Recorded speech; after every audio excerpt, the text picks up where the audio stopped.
Oke. Dipegang aja boleh nggak? Enggak. Aman nggak? Enggak. Oke. Kalina mungkin sedikit cerita kemarin pemeriksaan di Kapolda Sumatera Selatan ya. Seperti apa mungkin? Jadi gini, aku pertama kali datang itu udah ada mungkin 30 media atau apa di depan, terus minta wawancara. Aku bilang belum dulu, aku pikir cepat ya. Aku datang jadi dari bersama penegak hukum ya, PH maksudnya kuasa hukum, jam 10 pagi, selesainya itu jam 12 malam. Gini, awal dipanggil aku kan nggak datang, terus habis itu aku datang yang kedua, aku nggak nyangka jadi tersangka terus langsung naik kasusnya. Jadi sebenarnya ini kaget banget sih, aku kayak nggak dikasih kesempatan, tiba-tiba langsung tersangka, jadi termasuk alot di dalam. Awalnya seperti apa sih Kak? Hingga akhirnya dipanggil pihak Polda. Jadi awal kasus itu kan yang waktu viral makan sesuatu yang diharapkan itu nge-sketch netizen rame gitu, dan setelah 1 bulan kemudian tuh aku nggak tahu kalau aku mendapatkan panggilan polisi gitu. Aku pikir orang yang mau lapor ini nggak bener-bener sampai kasusnya jalan banget gitu loh, atau dia lagi sebel ormasnya atau gimana, pikirku tuh nggak panjang lah intinya. Nah setelah kemudian habis lebaran itu aku dapat panggilan di tanggal 18. Di tanggal 18 itu, setelah itu aku kan dekat lebaran ya, pikirku aduh ini sulit nih, apalagi kondisi kesehatanku memang nggak bagus, aku nggak datang tuh. Terus ada salah satu media dari daerah sana yang kayak agak sedikit memaksa, lu nggak datang gitu kan. Aku bilang aku sakit, kalau memang nggak sabar pelapor ya udah bayarin tiket. Pinternya si pelapor ini, kemudian omongan aku tuh langsung dikasih penyidik, marah lah penyidik, kira kayak aku meremehkan hukum, makanya langsung naik tersangka saat itu.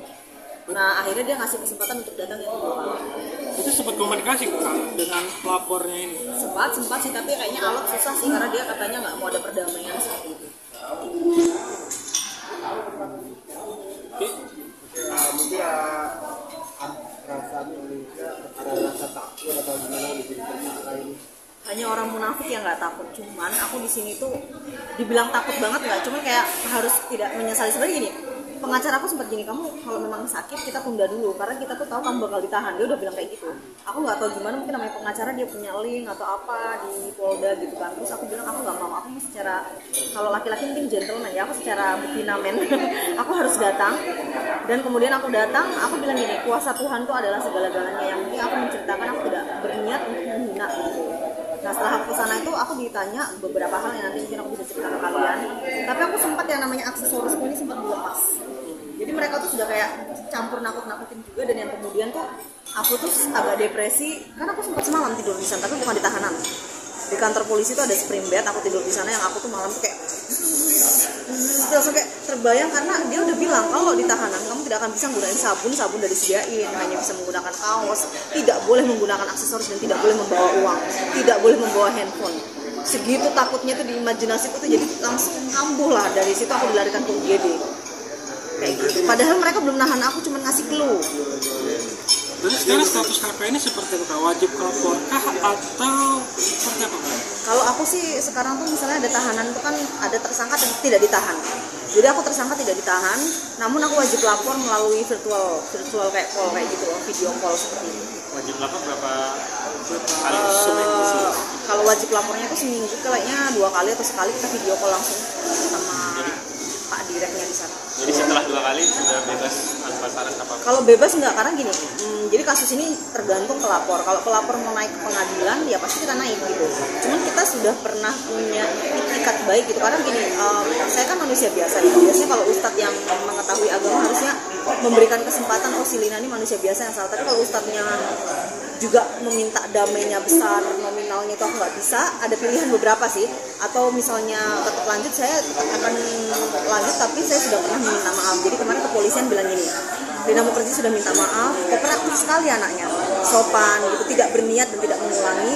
Jadi polisi sendiri bilang ya diusahakan nanti ya kalau bisa kita atur mediasi sama si pelapor, itu adalah salah satu ya. Tapi kalau masih sama pihak kepolisian diatur mediasi ternyata mereka tetap tidak mau, ya saya mengikuti proses sampai ke pengadilan, yang nggak tahu kapan ya, karena berkasnya kan harus lengkap. Tapi kan agak sedikit flashback ke belakang ketika mencicipi makanan itu, apa sih Kak yang dipikirin Kakak ketika spontanitas atau seperti apa? Iya, jadi gini, saat BAP itu sama pertanyaannya seperti penyidik bilang apakah kamu sengaja apa. Saya cerita, saya itu suka upload hal-hal yang tidak lazim, mungkin orang udah kenal ya dengan tingkah laku saya juga. Maksudnya itu gini loh, saya ngupload, saya nggak ngedit dulu, harusnya kan kenapa penyidik ini sampai naikkan tersangka? Salah satunya dipikirnya saya tuh ngedit dulu. Jadi mengambil kesempatan untuk mungkin mendapatkan popularitas dan endorsement. Dan saya cerita selama ini bahwa video saya ini tidak pernah diedit, saya ngupload asal. Nah di situ dia penyidik baru tahu anak ini ngasal dan tidak tahu gitu. Jadi kalau misalnya kita sengaja diedit, sengaja cari viral, sengaja cari tenar, wah itu langsung jadi tersangka. Tapi pas dilihat video saya nggak pernah diedit. Jadi saya ngupload apa aja 2-3 video tanpa dilihat lagi apakah itu bagus atau enggak. Dari situ dia pikir dia tidak bermaksud. Nah di situ ada nilai plus.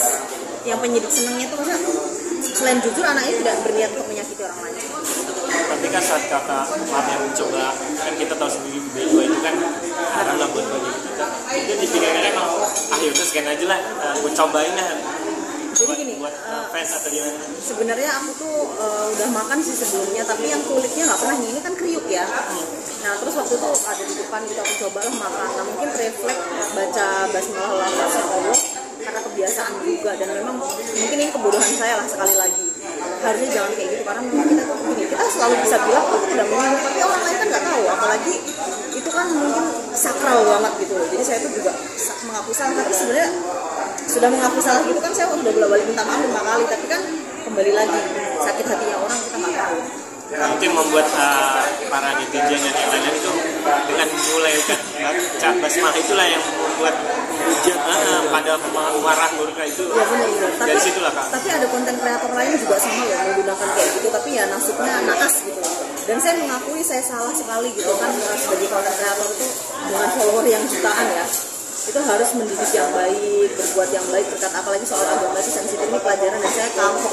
Karena saya 1 hari itu udah ngerasa saya kayak ditangkap. Karena semuanya udah saya lepas gitu, jadi kayak begini kapok, nggak mau lagi karena takut banget urusan sama polisi ini terakhir kali. Terus terang depresi berat sampai sekarang lambungku suka kayak sakit gitu loh. Tapi setelah terlepas dari kita makan halal atau nggak halal, emang setiap makan kita emang harus baca bismillah ya. Iya sebenarnya benar kata rekan media, kalau menggunakan bismillah itu sebuah kebiasaan. Tapi maksud aku gini, ke depan mungkin BAB ini kan sensitif di kita gitu. Jadi aku lebih harus berpikir orang tuh bisa nggak suka loh, tuh tahu haram orang nggak suka. Jadi sensitif orang beda. Kayak misalnya alkohol gitu, mungkin nggak sesensitif makanan ini gitu. Ada timbul pertanyaan nggak kalau emang nggak bisa baca bismillah, baca apa kalau kita makan hal-hal kayak gitu? Sebenarnya pro kontra loh, yang bela saya juga banyak banget. Itu adalah salah satu masukan untuk kepolisian juga. Maksudnya si Lina ini kan salah, tapi kenapa hukumannya lebih dari korupsi juga? Dan maksudnya dia muslim, dia bisa aja keceplosan. Nah itu yang membuat sampai detik ini saya bisa, penyidik itu kasih kesempatan aku tuh kayak tahanan luar lah bahasanya, karena dari pernyataan-pernyataan ini banyak netizen juga yang mungkin kan orang kan kritis, netizen ya sekarang itu orang bisa mengkritik apa segala macam. Kalau dia muslim ya itu masalah, dia refleks. Dampak apa sih kak ketika mulai dilantik dengan KBB ini berpikir seperti apa dengan hujatan dengan netizen ini? Kayaknya saya buka semua YouTube atau semua platform sosial media, sini wajahku sendiri deh, dan itu semua pada komen mampus lah apalah gitu kan. Sebenarnya saya kalau dihujat nggak masalah loh, bukan itu sih, tapi lebih kayak sanksi sosial tuh besar kalau urusan hukum sih. Kalau dihujat kan kita bisa tutup telinga, tapi kalau kita dipanggil penyidik terus diancam mau diciduk, itu udah lebih kayak teroris, mengerikan sekali. Dan saya sampai sekarang ini kayak merasa disambar petir, ini kok bisa hal ini terjadi. Biasa kan suka lihat rekan artis nih ditangkap, entah narkotika lah, entah pencurian lah, entah ini entah itu saya cuma ngeliat dia ditangkap ya.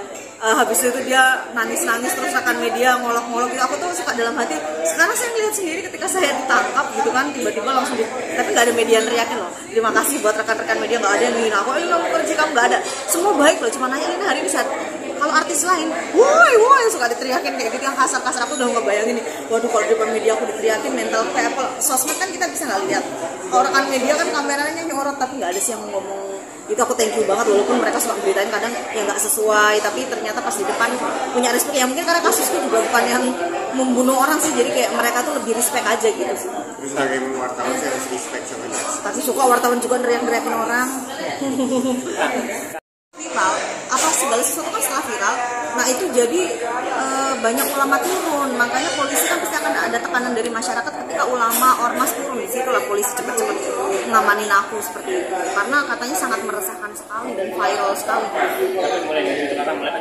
Kalau aku udah mulai agak nyesel nih, banyak Gus Miftah, ustadz mintil kan, aku langsung kayak aduh, kayaknya nggak enak juga nih kalau bermasalah sama ustadz nih, panjang banget. Cuman aku udah minta maaf di beberapa media, cuman kayaknya pelapor ini memang mungkin ya kita nggak tahu lah sakit hatinya orang. Pelajaran apa yang didapat? Pelajaran, berhati-hatilah berkata karena mulutmu harimau. Jadi saya tuh sebenarnya kalau sama netizen tutup muka ya, tapi adalah musuh nih, kita kan punya musuh pasti ya, langsung ngechat mampus lo, mulut lo harimau lo. Jadi kalau musuh kita yang gituin kita tuh kan kita rasa wah dia seneng nih kalau kita digituin. Jadi kita harus menjaga supaya musuh kita tidak punya celah untuk jatuhin kita. Ini kan salah satu kejadian ini menjatuhkan diri sendiri dengan tidak sengaja, karena kedepannya apapun yang terjadi jangan sampai musuh bisa menertawakan kita sendiri. Akan lebih berhati-hati dalam membuat Apapun, maksudnya gini, kalaupun kita mau seksi lah atau apa, jangan agama, ras, dimana kita menyakiti salah satu golongan gitu. Apalagi kan agama itu di Pancasila, Ketuhanan Yang Maha Esa, mau apapun itu